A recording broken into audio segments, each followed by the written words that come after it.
funções trigonométricas inversas. E aqui, né, que seria a arco seno, a arco cosseno, a arco tangente. Tem arco secante, arco, tem todas as outras, mas nós vamos nos deter às três. Especificamente em duas. Nós vamos falar desta e desta função. Porque essas duas funções aqui, elas aparecem bastante na lida de vocês como engenheiros, né, em fórmulas, né? Por exemplo, lá na geometria analítica álgebra linear, vocês lembram lá, quem fez a disciplina, né, semestre passado,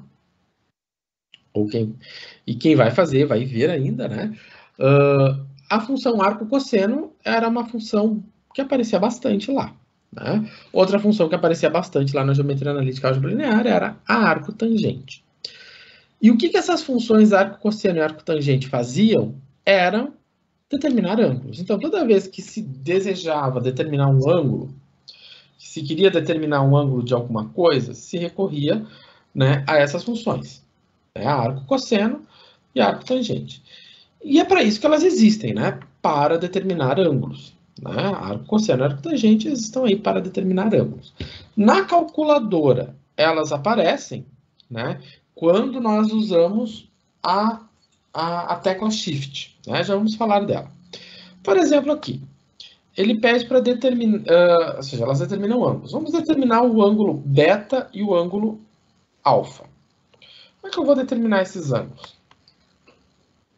Bom, eu vou partir da trigonometria básica. O que é o cosseno? O cosseno é cateto adjacente sobre a hipotenusa. Bom, ok. Então, o cateto adjacente ao alfa é quem? O adjacente é o 4. Né? E a hipotenusa é 5. Tá. Beleza. Então, a pergunta é quanto vale o alfa? Bom, para saber quanto vale o alfa, eu vou isolar o alfa. Né? E isso vai gerar, então, que o alfa é o arco cosseno. Então, até aí a gente vai escrever no papel. Depois daí a gente vai ter que fazer na calculadora. E aí, como é que eu vou fazer isso na calculadora? Como é que eu vou fazer isso na calculadora? Bom, então, para fazer isso na calculadora, nós vamos ter o seguinte. Né? Você vai lá, você tem uma tecla, que é a tecla Shift. Vou escrever isso. Aí, ó. Né? Aqui eu tenho dois modelos. Eu tenho uma HP 300 e eu tenho aqui a minha Casio 82. Todas elas se resolvem da mesma maneira. Você vai ir na Shift. Na sequência, vai na tecla do cosseno. E aí, em cima, no cursor, né? Deixa eu ver aqui. Shift, lá em cima do cursor, vai aparecer o quê? Vai aparecer cosseno menos 1. Com o parênteses pedindo o número. Então, o que é esse cosseno menos 1? Esse cosseno menos 1 é a forma como a calculadora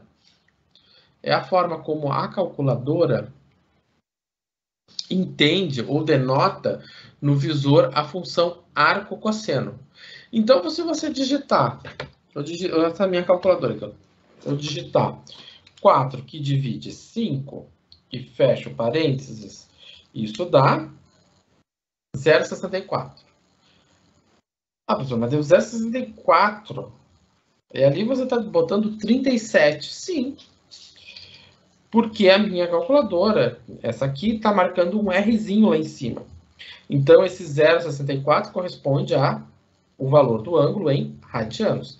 Então, eu tenho que mudar, né, a forma de fazer essa medida. Então... Professor, a minha deu 36,869. é porque eu arredondei. Tá? Quando eu fiz isso, eu poderia ter botado 36,86, mas eu botei 37. Então, na verdade, aqui faltou eu dizer isso aqui. Tá? Então, vou fazer aqui shift, cosseno, 4 que divide 5, fechou, fechou.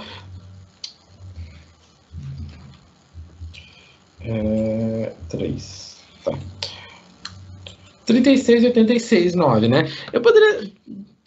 que eu queria aqui chamar a atenção de um número bem inteiro, bem bonito. Então, mas a resposta é exatamente essa, 36,87 graus, né?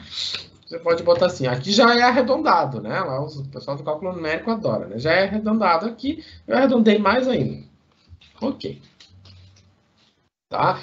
Mas o ângulo é esse, 36,87. Aproximadamente 37 graus, certo? Descobrimos por calculadora. Tá. Como é que eu vou fazer o beta? Posso fazer por cosseno? Porque eu sei fazer por arco cosseno. Eu vou fazer por arco cosseno. Então, quem vai ser o cosseno de beta? O cosseno de beta é o cateto adjacente, que é 3, dividido pela hipotenusa, que é 5. Então, o beta vai ser o arco do cosseno de 3, que divide 5. Ok. Então, eu vou fazer isso aqui, vou botar 3 que divide 5 e deu aproximadamente 53 graus. 53,13. Ah, professor, mas aqui tu tá fazendo por arco cosseno, mas ali no slide tá usando a tangente. Eu só estou dando um exemplo de como a gente pode usar a tangente, e aqui não é alfa, mas sim beta. Né? Podemos usar a tangente, dá na mesma. Então, se eu fizer a tangente, se eu fizer ali, mesmo esquema, shift, tangente de 4 que divide 3, né? 53,13, certo? Resolvido o problema. Então, ficou um problema para a calculadora. Né? A calculadora resolve o arco cosseno, o arco tangente, para nós. Tá? Mas as funções arco seno e arco cosseno, elas têm algumas propriedades, das quais nós vamos comentar. Vamos olhar para a função arco cosseno. A função arco cosseno, ela é uma função onde o domínio dela, o que é domínio? É o valor que eu posso colocar na calculadora. Ou seja, o valor que eu posso entrar com ele na calculadora. Esse domínio vai de menos 1 até 1. Então, por exemplo, se você pegar na calculadora e colocar shift arco cosseno de 8, a calculadora vai dar erro. Porque a função só permite números de menos 1 a 1. Esse é o domínio da função, menos 1 a 1. Então, quando dá erro na calculadora, é um erro de domínio. Né? Eu botar qualquer número que está fugindo o domínio da função, né? A gente vê aqui que o gráfico da função, ele está sobre um domínio. Né? Ele projeta em cima de um domínio. E esse domínio é de menos 1 a 1. Então, eu só posso entrar, né, os números que podem entrar dentro da calculadora para calcular o arco cosseno é entre menos 1 e 1. E, consequentemente, a imagem, ou seja, o valor que sai no visor, vai ser entre 0 e π. Ou seja, ele vai estar jogando os valores do eixo y, que são esses aqui. Né? Os valores que o arco cosseno vai jogar no visor da calculadora é algo que está entre 0 e π, ou, no caso, em radianos, entre 0 e π. Se você está com a calculadora em graus, ele vai te jogar um valor entre 0 e 180 graus, certo? Por que aqui eu estou colocando 0 a π? Porque nós estamos trabalhando no cálculo, e no cálculo tudo é em radianos, né? Então, a medida de ângulo do cálculo é o radiano, porque o radiano é um número real. O grau é um número que não é real, né? É uma outra unidade medida, né? Então, é um outro departamento. Então, aqui no cálculo a gente usa o radiano. Mas eu sempre tenho que fazer essa conversão, né? Então, se eu estou trabalhando em graus na calculadora, ele vai me jogar um número que está entre 0 e 180. Tá. A função arco-tangente. A função arco-tangente, ela é um pouco maior. Né? Maior não. Menos restrições. Né? A função arco-cosseno ela é mais restrita. A função arco-tangente ela tem bem menos restrições. Ou seja, você pode entrar com qualquer número. Por isso que ela está dizendo que o domínio do arco tangente são os reais.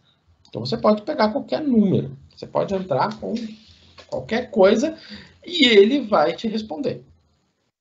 Tá? Se você está em radianos, a imagem, o que ele vai responder é um valor que está entre menos π meios e π meios. É um valor que está entre, né, esses dois valores, entre menos π meios e mais π meios. Tá. Então, se você está trabalhando em graus, ele vai te jogar valores que estão entre menos 180, entre menos 90 e mais 90. Certo? Então, se eu olhar para cá, o arco tangente, melhor, o arco cosseno, ele vai trabalhar com os ângulos que estão entre 0 e π. Então, essa é a saída, entre 0 e π, com todos esses ângulos aqui.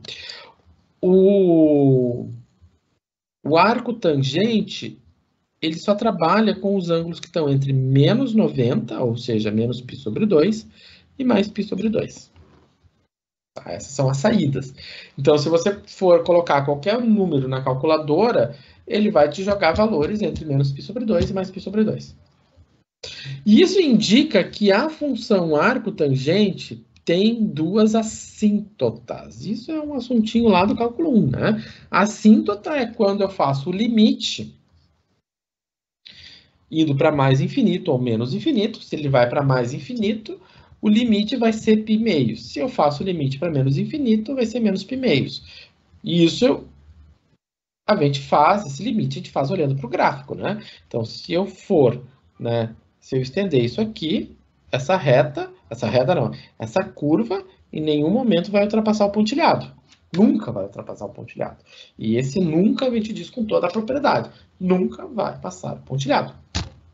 Né? Então, quer dizer que o limite, quando x vai para o infinito, do arco tangente vai para π meios. A mesma coisa acontece aqui. Nunca vai passar. Então, o limite de x, quando tende a menos infinito, do arco tangente é menos π meios. Tá? Beleza.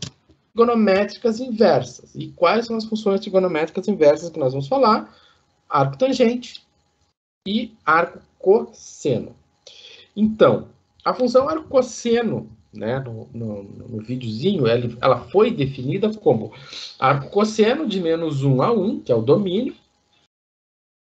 E aqui está a imagem, né, o contradomínio, né, de 0 até π. Então, em termos práticos, é verdade que, né, o que ele está dizendo? Que ao usar calculadora, né, a função arco-cosseno pode ser usada para valores de 0 a π. Ou seja, eu vou usar o arco-cosseno na calculadora para valores de 0 a π. Não, essa afirmação é falsa. Porque na calculadora, se eu vou botar arco-cosseno, né, ele está dizendo que eu posso, né, colocar no arco-cosseno valores de 0 a π. Não, os valores que o x pode assumir é de menos 1 a 1. Se você coloca arco-cosseno de π na calculadora, a calculadora vai te dar erro. Então, essa aqui é falsa. Ao usar calculadora, a função arco-cosseno pode ser usada para valores entre menos 1 e 1. Ou seja, o x pode ser, né? Ou seja, esses aqui são os valores de x. Pode ser qualquer coisa entre menos 1 e 1. E resulta em um valor entre 0 e π. Exatamente. E a saída vai ser um valor entre 0 e π. Então, isso aqui é verdadeiro. Essa aqui é a resposta. Certo? Então, é o que ele está dizendo. Eu vou poder entrar. Né? O que entra na calculadora, quando eu vou calcular o cosseno, é menos 1 a 1. E o que a calculadora me devolve é um número entre 0 e π. Certo? Tá. Se x é um valor entre menos 1 e 0, né? Se x é um valor entre menos 1 e 0, e aqui vamos lembrar que a minha função arco do cosseno, né, ela é definida de menos 1 a 1, de 0 até π. Se eu estou entrando com um valor de menos 1 a 0, então, sobre y, que é igual ao arco cosseno de x, é verdade que... Tá. É verdade que... Então, vamos dar uma olhada eu estou trabalhando com a função arco cosseno.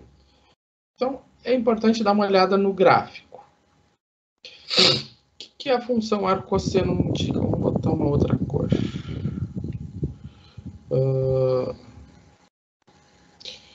O gráfico, esse é mais ou menos isso aqui. Menos 1, 0 e 1. Então, o último é π, π meios e 0. Então, é mais ou menos isso aqui. Os pontos importantes são esse, esse e esse. Ela faz isso e faz isso. Então, aqui eu tenho π, aqui eu tenho π meios e aqui eu tenho 0. Então, se eu estou olhando, né, o que o problema está verificando? Se eu estou olhando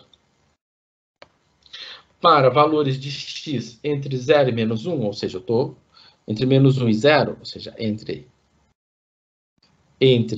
menos 1 e 0, né, é verdade que... Bom, primeiro que o meu y nesse intervalo vai estar onde? Meu y nesse intervalo vai ser esse aqui. Né? Ou seja, nesse intervalo aqui, entre menos 1 e 1 para x, o y vai ser esse. Né? Qualquer ponto que eu pegar aqui, vai me jogar aqui. Tá. Então, y corresponde a um ângulo entre 0 e 180 graus. Não. Porque, lembrando que essa escala aqui, né, ela está em radianos. Né, o meu y é um valor em radianos. E π radianos, lembrando que π radianos equivale a 180 graus. E 0 grau corresponde a 0 grau. Não, y corresponde a um ângulo entre 0 e 180. É falso. Porque o y está correspondendo entre π meios e π. E π meios corresponde a um ângulo de 90 graus. Corresponde a um ângulo 0 a 360, 0 a 90, corresponde a 90 a 180. Ou seja, se eu entrar com o valor de menos 1 a 0, na função arco cosseno, a função arco cosseno vai me retornar, né, um ângulo que corresponde a um ângulo, vai me dar um valor para y que corresponde a um ângulo entre 90 e 180, ou seja, entre π meios, né, isso aqui corresponde a π meios, e isso aqui corresponde a π. Certo? Bom. E por fim, se o arco cosseno de 0 é igual a y, é verdade que... Tá, então vamos recordar o seguinte. Tá? Quando eu estou falando da função arco cosseno, então se eu tenho y é igual ao arco do cosseno de x. Isso aqui é equivalente... Né? Isso aqui é equivalente ao quê? A dizer que x é igual ao cosseno de y. Certo? Então, se eu tenho que y é igual ao arco do cosseno de 0, isso aqui é equivalente a dizer o quê? Que 0 é igual a o cosseno de y. Certo? É isso que ele está dizendo.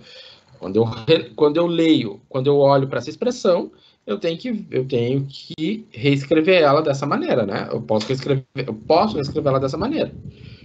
Que aqui está a definição, que y igual a cosseno de x corresponde a x igual a cosseno de y. Então, se eu tenho y igual a cosseno de zero, eu tenho zero igual a cosseno de y. E aí vem a pergunta, dentro desse gráfico, a gente tem que olhar daí para o gráfico.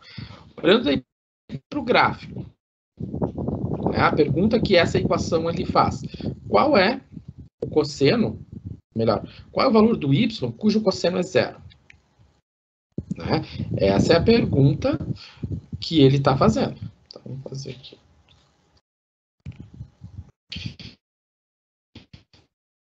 Se eu for pegar o gráfico, né, vou botar aqui. Então, menos 1 a 1. Aí eu tenho os pontos 0, π sobre 2 e π. E aí vamos pegar e vamos desenhar esse gráfico.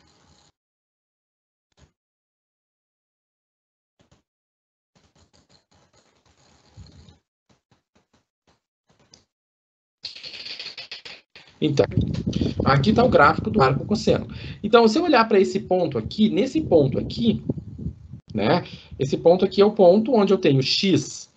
Né? Esse ponto aqui, o x vale 0 e o y vale π meios. Esse ponto aqui onde o x vale 0 e o y vale π meios. Então, quando eu olho para essa equação, ele está me perguntando qual é o valor do y, de maneira que o cosseno de y seja 0. Então, esse valor do y só pode ser π sobre 2. Né? Deixa eu escrever melhor aqui. Só pode ser π sobre 2.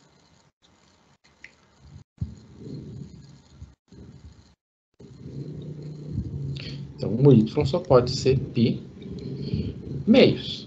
E onde é que está a opção π meios? Está aqui. Certo? Então, é uma forma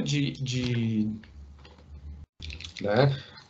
Talvez o exercício, acho que na videoaula ele fala disso, poderia você ter olhado e dizer, né? É só tu trocar o y, esse valor aqui, pelo cosseno e ver o que dá, enfim. Né? Mas aqui eu fui bem detalhista, né? Dentro da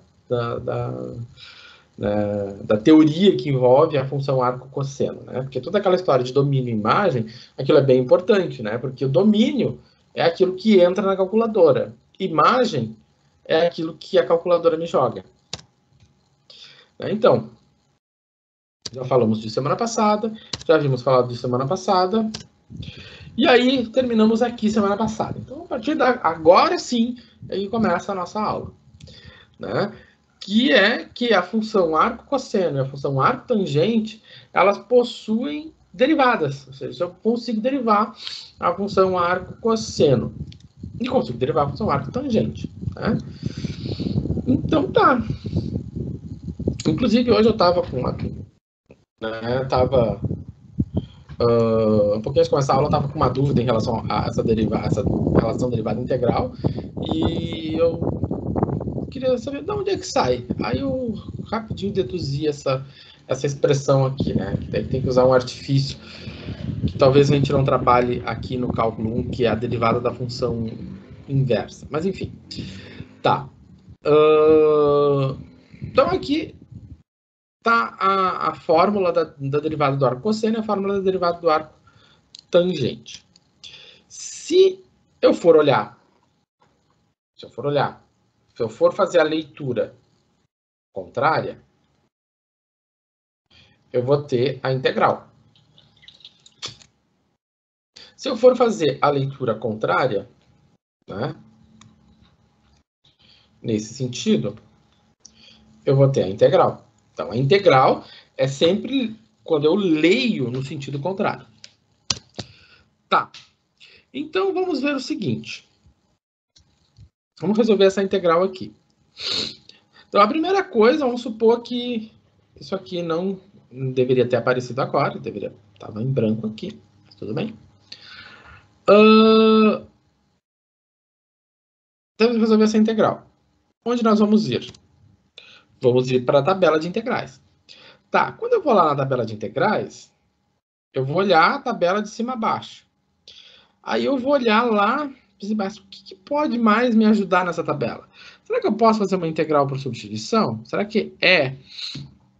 Né? O aluno vai dizer assim, não, é essa propriedade aqui.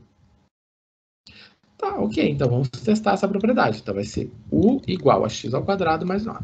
Então a primeira hipótese, é que eu estou tratando de uma integral do tipo logaritmo, né? Ou seja, que vai ser um du sobre u. Tá. Então, o meu du vai ser 2x dx. Tá, qual o problema? Que para eu fazer a substituição completa, né, para esse meu dx sobre x ao quadrado mais 9, né, se encaixar perfeitamente aqui, né, o que acontece? Eu vou ter que multiplicar aqui em cima por 2x, né? E eu não tenho esse x. Ah, professor, mas daí você vai ter que multiplicar por x e aí lá fora faz 2x. Não pode. Porque na hora que eu estou multiplicando o x lá fora, né, eu estou trabalhando com uma variável. A variável é o x, eu não posso descaracterizar a função, né, multiplicando ela por outra variável. Quando eu multiplico por variáveis, eu estou descaracterizando a função. Se eu estou multiplicando por constantes, o gráfico da função não perde a forma.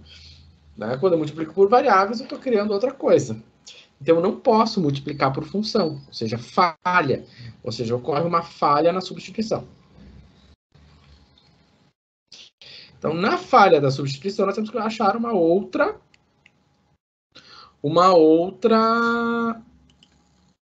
maneira. Então, substituição falhou, temos que achar uma outra maneira de resolver. Tá. Então, vamos continuar olhando na tabela.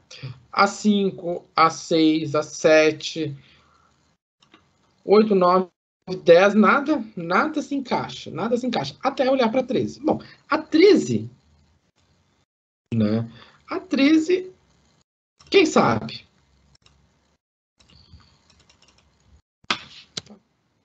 A 13, quem sabe?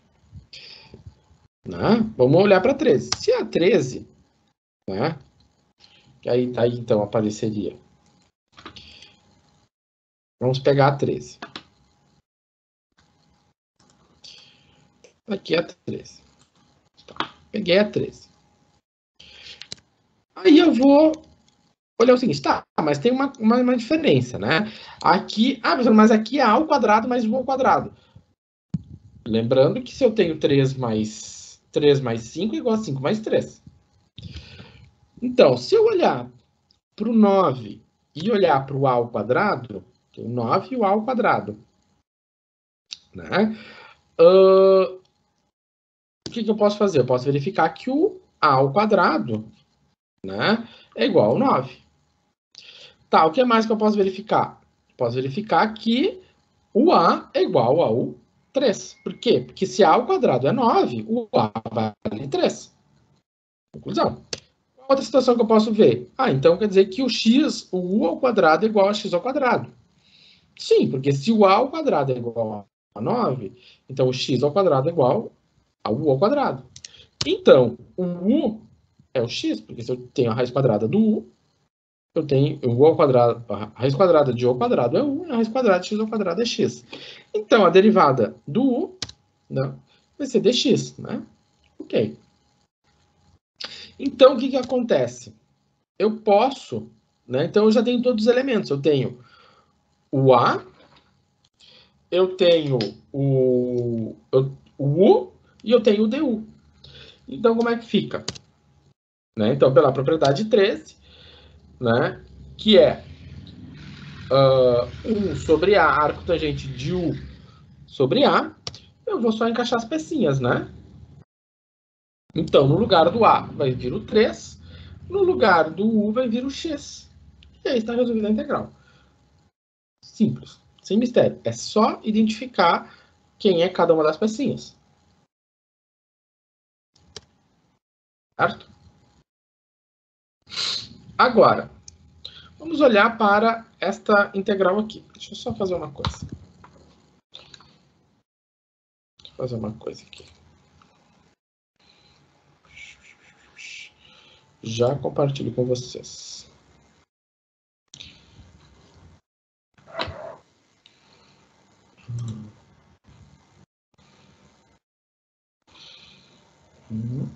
Tá.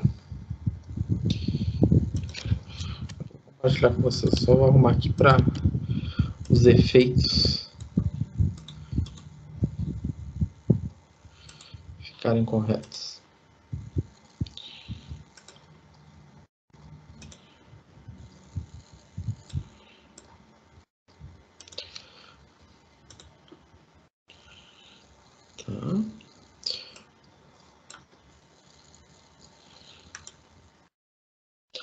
Tá. Agora sim.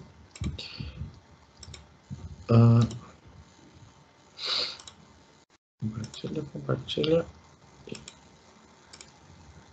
Deu.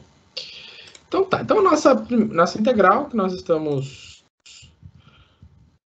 resolvendo essa aqui.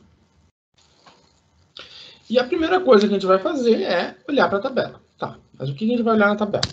Bom, onde é que a gente pode adequar isso? Tá. Aí alguém vai dizer assim, professor, mas dá para fazer pela 3. Né? Acho que a 3 é uma boa opção. Então, vamos criar a hipótese da 3. E aí entra a palavra hipótese. Quando a gente sempre vai... Pode ser que a nossa hipótese dê de primeira? Pode ser. E se não der? A gente vai lá e reescreve, faz outra hipótese. Então, vamos supor que nós estamos pensar na 3. Então, o U vai ser quem?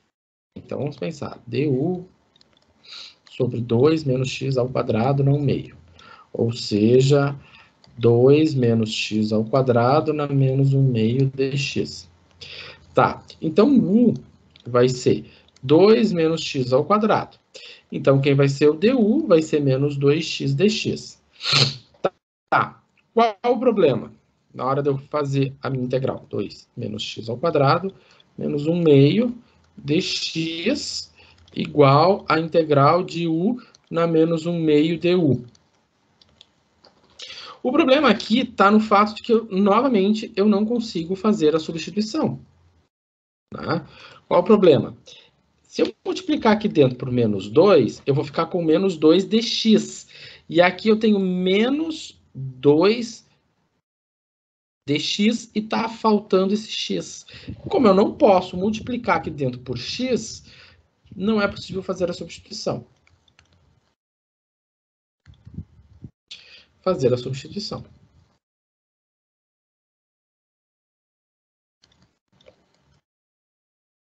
Então, o que nós vamos fazer? Nós vamos ter que buscar uma outra alternativa dentro dessa tabela. Tá, então, o que fazer? Então, vamos lá. Então, apagamos, vimos que não deu para fazer dessa maneira, a gente apaga. Ok. Não saiu de primeira. E vamos ver na tabela, o que a tabela pode nos ajudar. Bom, aí eu vou olhando, 3 não pode, a 4 já não dá, a 5, 6 não tem nem cara disso, 7, 8, 9, 10, nada, 11, nada, 12, nem 13, nada, 14 tem uma, parece 14 parecido, né? Quem sabe, será que não dá na 14? Pode ser que dê na 14. Então, vou botar a 14 de baixo. Eu coloquei a 14 ali embaixo. Tá. Então, será que tem alguma similaridade? Tem bastante similaridade, vamos ver. Primeiro, o a ao quadrado e o 2. Né? Pode dizer que o a ao quadrado é igual a 2.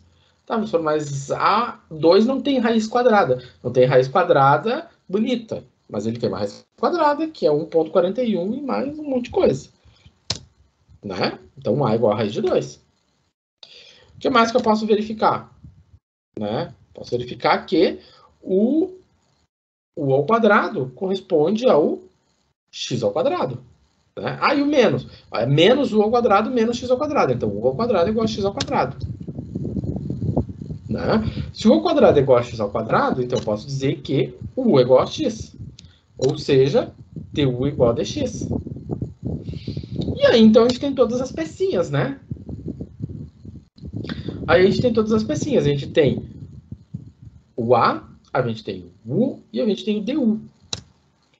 E aí, aplicando a propriedade 14, né? Aplicando ipsis literi a propriedade 14, colocando todas as pecinhas no seu devido lugar, eu vou ter o seguinte: no lugar do u, eu vou ter x, e no lugar do a, eu vou ter 2, professor? Não, eu vou ter raiz de 2, então vamos corrigir isso, né? Vamos corrigir isso.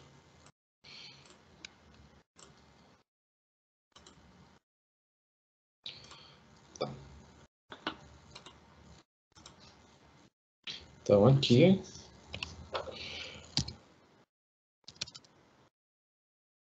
raiz de 2. Ok. Tá.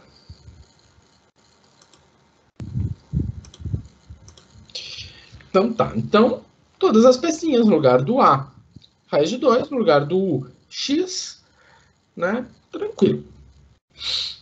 Vamos fazer uma mais suculenta. Tá. Agora, o que vai acontecer? De novo, primeira hipótese. Aí o aluno diz assim, não, a primeira hipótese que a gente vai fazer é usar A4. Ok, então se eu vou usar A4, eu vou fazer que o u é igual a 9x ao quadrado mais 16. Então, isso implica que o du vai ser 18x dx.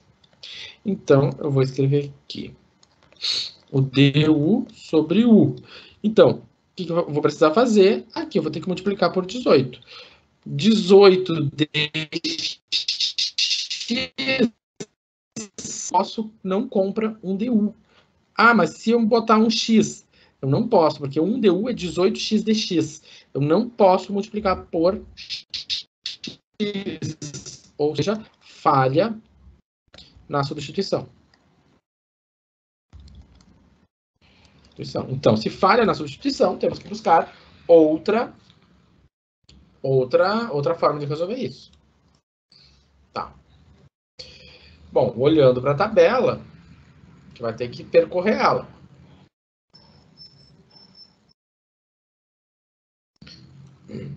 Então, percorrendo a tabela, eu vou ver a propriedade 13, né? Vou percorrer a tabela, a única coisa que se encaixa é a 13. Então, se eu olhar para 13, de novo aquela mesma história, né? O A, né? Se eu olhar para... Vou botar aqui a propriedade 13. Então, pela propriedade 13, né, o que eu vou querer fazer? Eu vou querer encaixar essa integral aqui dentro. Du sobre u ao quadrado mais a ao quadrado. Então, eu estou verificando, né, a primeira coisa que eu estou supondo, que o meu a ao quadrado é igual a 16. Então, se o a ao quadrado é 16, o a é 4. Da mesma maneira, se o u ao quadrado é 9x ao quadrado, então meu u ao quadrado é 9x ao quadrado. Né? Então, u ao quadrado é igual a 9x ao quadrado. Se isso aqui acontece, então eu tomo a raiz quadrada, né? Raiz quadrada do u. A raiz quadrada do u ao quadrado é u. A raiz quadrada do 9x ao quadrado é 3x. Então, meu u é 3x. Mas eu vou precisar do du. Quem é meu du? É a derivada do u. Então, se eu for fazer a derivada do u, aí eu vou ter o seguinte. Né? A derivada de 3x é 3dx. E aí, o que acontece? Eu vou ter que multiplicar, né? Aí eu vou ter que multiplicar o dx por 3. E a integral, fora da integral, por 1/3, né? Aquela compensação. Porque olha só o que acontece. Né? Aqui eu tenho 3 e 1/3. Então, 3dx 3dx eu consigo substituir, né? 3dx compra um du. Tá? O 9x ao quadrado é um u ao quadrado. Ok, né? Então eu consigo substituir 9x ao quadrado por u ao quadrado e eu consigo substituir o du por 3dx. Né? Claro, pagando lá fora um terço. E aí, dessa maneira, né, a gente consegue, então, fazer o encaixe dessas peças e aí, pela propriedade da tabela 13, eu vou ficar com um terço vezes um quarto, né? Porque vamos lembrar que o que nós temos aqui, né? O que nós temos aqui? Eu tenho 1 sobre A, o A é 4, então por isso que ficou um quarto, né? Lembrando que isso aqui, né, essa propriedade aqui,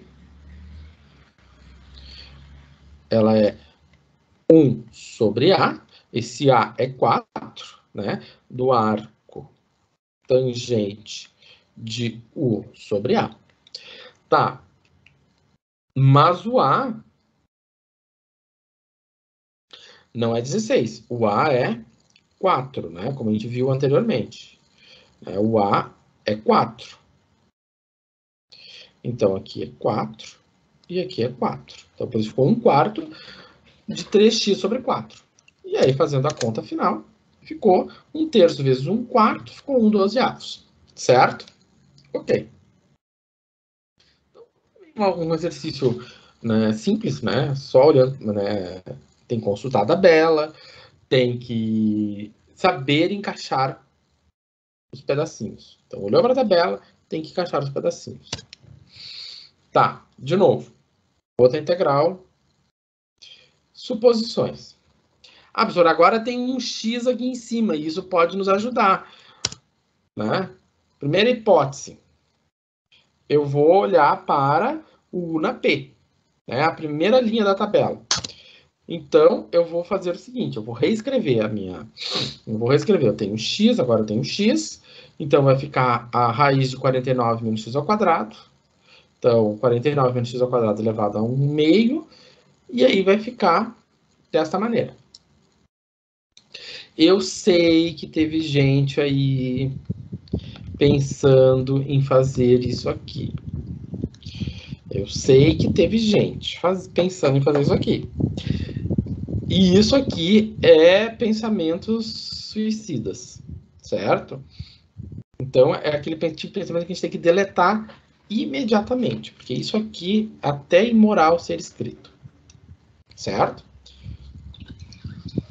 Professor, uma dúvida. Boa noite. Boa noite. Essa questão de resolver o que está dentro da raiz, por mais que não tenha uma proibição, ela acaba se tornando intuitiva, ou tem algo que a gente pode já ter como definição para escolher qual caminho seguir, antes de bater com a cara no muro, voltar e daí botar a raiz lá para cima? Tem algo mais esclarecido para isso? Não. Porque o que eu noto é o seguinte, você pratica até que se torna intuitivo, né? Né? Mas tem... Eu me recuso a acreditar que não tem assim, algo assim que consiga te definir já de cara, algum padrão, alguma coisa. Você notou alguma coisa desse tipo? Assim, ó, olha só. Até hoje, e faz assim, ó, 20 anos que eu resolvo integrais, esse tipo de... A questão vai muito pela primeira hipótese, tá? A coisa básica que eu olho aqui e te digo que ela não é uma integral por substituição é o fato de eu ter um x na quarta e lá em cima ter um x. Então, ela já não é uma integral por substituição. Primeiro ponto, tá? Porque como eu tenho x na quarta, a derivada de x na quarta é 4x na terceira. Lá em cima eu só tenho um x. Então, quando tu bate o olho e tu olha o teu candidato a U, tu já intuitivamente faz a derivada. Geralmente quando é uma coisa muito simples, tá? Porque quando eu tenho x na quarta, 49x na quarta, eu sei que a derivada disso é menos 4x na terceira. Ponto. Então, eu já sei que vai faltar lá em cima. O mesmo acontecia nesse exercício aqui. Eu já sabia que ia faltar lá em cima. certo? Eu já sabia que ia faltar lá em cima. Então, eu posso falar, eu também poderia ter falado dessa maneira, né? Mas também eu também tô meio que me munindo para o que vai vir adiante, que é quando a gente vai ter que fazer outro tipo de técnica. E já me perguntar por que eu não continuo usando substituição. Porque a substituição não serve para tudo. A substituição ela é um método altamente limitado. Certo? Então, basicamente aqui, eu sei que ela não é uma substituição. Por quê? Porque eu olho para esse x na quarta, a derivada dele é x na terceira. Né? Vai ser 4x na terceira. Isso já não fecha, certo? Então, isso talvez tenha vindo de fazer exercício, de ensinar isso bastante, mas isso eu lembro também já ter me dado conta lá adiante, entende? Então, quando eu digo lá adiante, quer dizer que quando eu era aluno, né? Eu não lembro se quando os meus professores tenham me dado regras em relação a isso. Eu acho que não, porque agora recordando que quando foi me dado, isso aqui foi dado assim num toque de caixa de final de semestre. E bem diferente do que eu estou fazendo aqui com vocês, ruminando.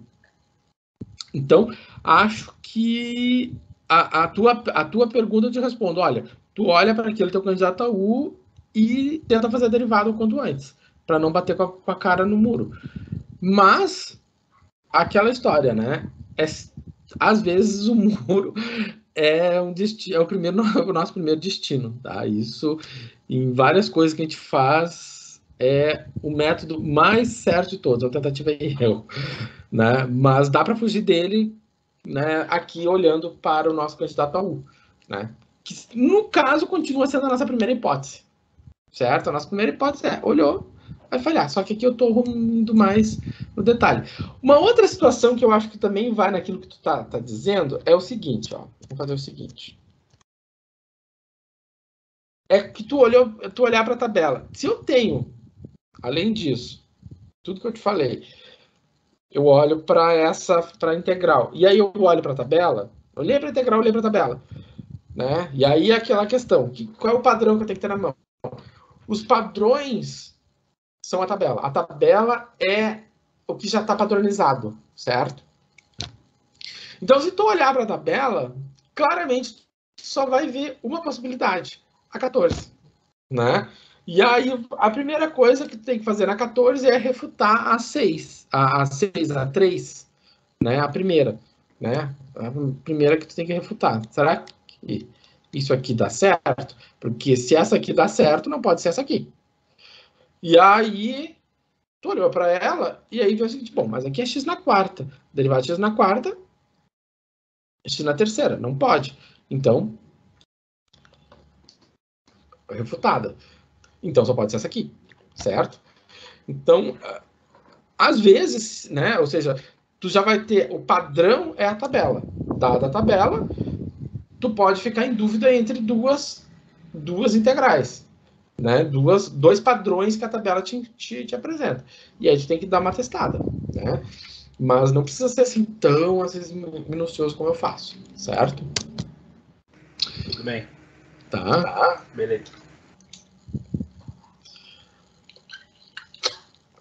E aí que tá, a tabela é o nosso padrão, né? Então, continuando. Então, o A ao quadrado, né, é o 49. Então, corresponde com o A é 7. O U ao quadrado é igual a x na quarta. Então, se eu tomar raiz quadrada de x na quarta, eu vou ter x ao quadrado. E aí é aquela mesma história, né? Agora eu vou derivar o U ao quadrado. O U é igual a x ao quadrado, então o meu du, né? O meu du é 2x dx. Dessa maneira, né? Eu vou ter que multiplicar dentro, né? Eu vou ter multiplicando 2,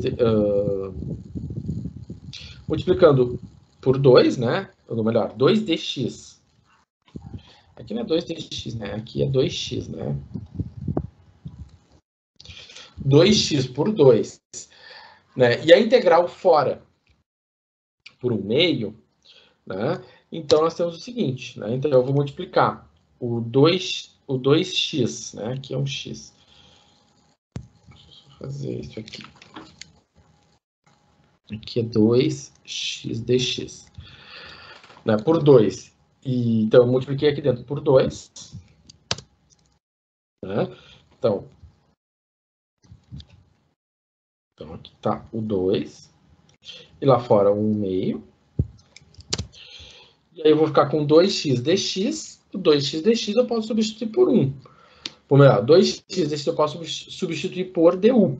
E o x na quarta por u ao quadrado. E aí, aplicando a 14, né, eu vou conseguir, então, resolver a integral. Né? Então, eu tenho 1/2 menos o arco cosseno de x ao quadrado, né? O u é x ao quadrado, e o a é 7. Junta as pecinhas, com menos 1/2. Né? Então, lembrando, o que está dentro do argumento da função, 1 sobre 7, ele não vai multiplicar lá fora. Deu. Celular. Não sei por que está ligado. Se eu multiplicar lá fora, né, eu não posso multiplicar 1/7 com 1/2. Né? Não é possível, porque 1/7 é o argumento da função. Certo? Bom. Isso aqui já foi. Está repetindo todo. Estou repetindo. Só deixa eu fazer um.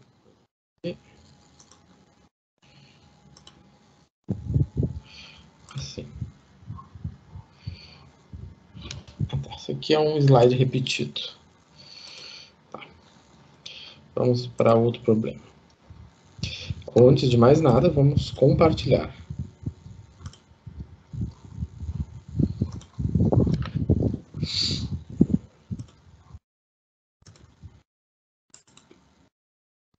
Tá. Olha para esse problema aqui. A velocidade instantânea de download em uma conexão de baixa qualidade é dada pela expressão. Então, a velocidade, né, é dada dessa maneira. Tá, tem uma expressãozinha. No instante t, a quantidade de dados transportada é de 1,5 MB. Determine a quantidade de dados transportados no instante 5. Tá, então ele quer saber a quantidade de dados. Então, V é a velocidade instantânea. Então, o V corresponde a quem? O V corresponde a uma quantidade de dados, que é o M, e o T é o tempo. Né? Então, o que nós temos? Então, só para a gente nomear as variáveis, porque a gente precisa nomear essas variáveis. A gente precisa saber quem é cada letra, né? Um problema. Então, o M,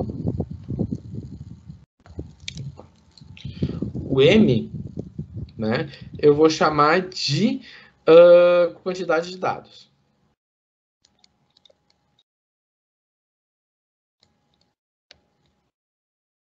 Ela é uma quantidade de dados, certo? O V é a velocidade instantânea, né? Então, já foi te dado e o T é o tempo. Tá. Então, se V é igual a dm dt, então o M, a quantidade instantânea de dados, é a integral de V dt. Certo? Então, essa relação entre derivada e integral é algo que nós já vamos ter que ter bem claro, né? Vai ficando cada vez mais claro, e depois isso é algo que a gente vai ter que levar isso para outras disciplinas, né? Tá, então o V, a gente tem a expressão dele, que é t mais 1 sobre t ao quadrado, 4t ao quadrado mais 9. Tá, então nosso problema, nesse momento, é resolver essa integral. Tá, como é que a gente vai resolver essa integral? Bom, primeiramente eu tenho a integral de uma soma. Então eu tenho a soma das integrais. Como assim a soma? Alguém vai dizer, mas não tem soma aqui. Tem uma soma aqui, ó, tem t mais 1. E embaixo, olha, se eu tenho 5 mais 9 sobre 7, você tem 5 sobre 7 mais 9 sobre 7. É a mesma coisa, você tem t mais 1 sobre 4t ao quadrado mais 9. Você vai ficar com t sobre 4t ao quadrado mais 9, mais 1 sobre 4t ao quadrado mais 9. Certo? Então, eu tenho aqui uma soma. Abrindo essa soma, né? Vou abrir aqui.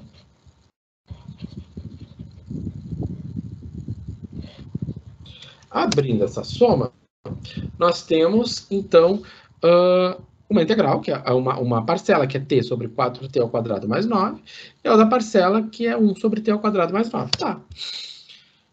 Então, se eu tenho uma integral, a integral de uma soma, eu tenho soma de integrais. Ok. Então, eu vou ter duas integrais. Eu vou ter a integral vermelha e a integral amarela, ali, aquele é bege. Não sei que cor é, então eu chamo de bege. Pronto. Tá. Primeira integral, a vermelho. Tá, como resolvê-la? Então, vamos olhar para a nossa tabela. Né? Se eu olhasse para a tabela, vamos dizer, mas falta coisas, porque aqui tem uma cara de arco tangente. Sim, tem uma cara de arco tangente. Porém, se eu olhar para a linha 3, eu vou ver que ela vai fechar perfeitamente a substituição. Por quê? Se eu olhar para a linha 3, e eu olhar que eu fizer o u ser 4t ao quadrado mais 9, o d vai ser 8t ao quadrado, vai ser 8t dt. E aqui em cima eu tenho t. Então, não precisa dar, a gente não vai, isso não é uma arco tangente. Então, ela é uma P. Né? Porque eu vou conseguir fazer a substituição. Então, quando eu peguei a tabela de integrais, eu fiquei na dúvida. Ou era 3, ou era lá a arco tangente. Bom, a gente sempre vai, né? Vamos tentar pela UNAP. Né? Vamos descartar uma para correr para a outra. Então, é sempre preferível começar pela UNAP. Tá. Verificamos que sim, né? Sim, ela fecha, né? Ou seja, eu consigo fazer a substituição, né? E na verdade não é nem UNAP, né, professor? Você está olhando para a UNAP e não é. Por que não é UNAP, professor? Por que é a logaritmo? Por que é logaritmo? Porque nós não temos potência, não tem, a potência tem, mas ela é uma potência 1. E aí, se eu olhasse para a UNAP, o meu P era igual a menos 1. E aí nós caímos aonde? Na condição que ele não pode, ou seja, isso aqui vale desde que P seja diferente de menos 1. E aí nós estávamos falando tudo que era na 3, mas não era na 3, era na 4, porque meu P era menos 1. Olha só, né? Ou seja, meu P era 1 aqui. Então, na verdade, né, era a 4. Vê que louco, né? Então, tá aí. Era uma coisa, pensamos que era 1, era outra, mas na verdade era a 4. Tá. Então, multiplicamos por 8 lá em cima, né? Multiplicamos por um oitavo lá fora, e aí eu consegui colocar no du sobre u. Claro, tá faltando aqui o 1/8, né, professor? Aqui eu vou botar esse 1/8 que acho que é importante. Né? Faltou 1/8. Tá. Então, no lugar do du, né, eu substituí por 8t dt, no lugar do 4t ao quadrado mais 9. Né? E aí, então, ficou 1/8 do ln de u, ou seja, 1/8 de 4t ao quadrado mais 9. Beleza, resolvido? Sim, está resolvido. Ah, professor, mas tem uma tábua dos logaritmos, né? A tabela dos logaritmos, lá no finalzinho da tabela de integrais, tem lá embaixo, tem uma tabela de logaritmos, com propriedades logaritmos. E de vez em quando a gente pode dar uma olhada nela, né? Como agora. Né? E aí eu tenho 1/8 do logaritmo. Tá, 1/8 do logaritmo, eu posso, ela meio que se encaixa nessa terceira linha, né? Onde eu tenho um número A vezes o log de um B. Então, isso aqui fica log de B elevado a A. Né? Então, né, lembrando que se eu tenho, né, assim, log de 4t na segunda mais 9 elevado a 1/8, então isso aqui é o log da raiz oitava de 4t ao quadrado mais 9, né? Então, né, aqui eu estou aplicando a ideia da do expoente fracionário. Tá? Então, n, x, né? Vai ficar x, a sobre n. Certo? Mas a propriedade do logaritmo, né, é essa aqui, né? Ou seja, eu aplicando ela, o 1/8 que estava aqui, ele vem aqui para frente. Certo? Quem tiver curiosidade, certamente na internet tem as deduções dessas propriedades, né? Eu acho essas deduções bem interessantes, infelizmente não faz parte do nosso curso. Só usa esse resultado, né? A gente não trabalha com as deduções. Então, resolvemos uma parte. Falta outra parte? Falta a parte bege. Tá, aí agora a parte bege, aquela historinha, vamos fazer por substituição. Será que dá? Não dá, porque eu sei que a derivada de 4t ao quadrado, ela é 8t, tá faltando um t. Então, nós temos que recorrer à propriedade 13. E aí, olhando para 13, meu a ao quadrado é 9. Então, meu a é 3. Se o meu u ao quadrado é 4t ao quadrado, então meu u é 2t. Então, o meu du é 2dt. E aí, aquela história. Então, se o meu du é 2dt, lá em cima eu tenho que multiplicar por 1 e lá fora por 1/2. E aí, eu substituo, né? O 2dt, eu vou substituir por du, né? O u ao quadrado, né, que é o 4t, ou melhor, o u é 2t, então vai ficar 4t ao quadrado, né, que corresponde ao meu u ao quadrado. Né? E aí eu consigo fazer a substituição completa. Então, na verdade, o que nós estamos fazendo é uma substituição. Na verdade, não, né? Nós estamos fazendo uma substituição. Só que nós estamos escolhendo, né, a melhor regra, a melhor forma, o melhor padrão da tabela. Então, nós ainda estamos fazendo substituição, mas escolhendo a melhor forma, né, a melhor padrão da tabela. Tá. Então, vai ficar 1/2 vezes 1/3. Né? Lembrando que esse terço aqui, 1/3 de arco tangente 2t sobre 3 corresponde a essa integral aqui, né? Então, o a é 3, o u é 2t, e aí ficou 1/6 de arco tangente 2t mais 3. 2t sobre 3. Ok, resolvido a integral bege. Então, resolvida a nossa integral. Resolvida a integral vermelha, resolvida a integral bege. Tá. Bom, feito isso, nós temos o que a gente chama lá, nas equações diferenciais, de solução geral. Por quê? O que é a solução geral? A solução geral é quando eu ainda carrego a constante de integração. Eu estou carregando a constante de integração ainda, que é o C. Então, dessa maneira, eu preciso determinar o C. Para determinar o C, eu vou ter que olhar para a condição inicial. O problema me deu uma condição. E a condição que o problema dá permite que se determine o C. Né? Permite que se obtenha a solução particular. Né? Então, lá nas equações diferenciais, lá na disciplina do semestre que vem, vocês vão ver que quando eu falo em solução particular é porque eu já apliquei a condição. Então, o que a condição diz? Que quando t é 0, então no lugar do t eu estou colocando 0, então sobrou raiz oitava de 9. Aqui sobrou 0, né? O m é igual a 1,5. Então, no lugar do m eu tenho 1,5. Tá, então vai acontecer o seguinte, né? Arco tangente de 0 é 0. Então, eu vou ter que resolver na calculadora essa continha aqui, né? Vou fazer ln da raiz oitava de 9. Né? E aí, fazendo a continha, tá?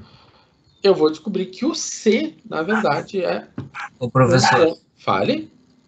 Eu identifico que ele deveria... Aquele 1,5 não pesa. Não passaria para outro lado com um sinal contrário, para, sei lá, alguma coisa do tipo, para manter esse C aqui como positivo? Ah, é verdade, né? E o professor fez. Deixa eu só ver uma coisa. Não, tá certo. O C passa, fica negativo, 1.5 também, daí multiplica tudo por -1. Ó, eu passei, o que eu fiz? Eu passei isso pro lado de cá, ó. Tá?